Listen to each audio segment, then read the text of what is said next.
And we're back to learning JavaScript. Let me show you the startsWith method. We'll define another string, and we call that str, and this time I'll make it hello world.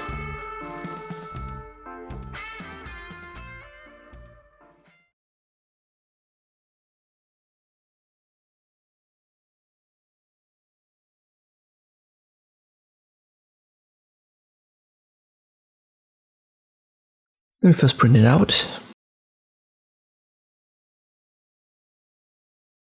And now I add dot startsWith, and then I search for hello.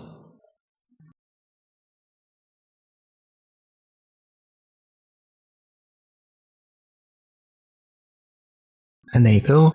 It finds the hello, it starts with it, therefore it's true. But if I make this world, it's going to be false. You can also search for single letters. It's case sensitive, so lowercase h won't return true, it returns false, uppercase returns true. What you can also do is to specify a start point.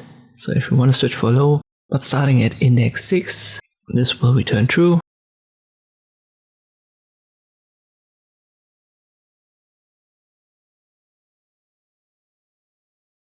Index 5 wouldn't, because this would be the white space right here. But if I add the white space to our search term, now it's true again.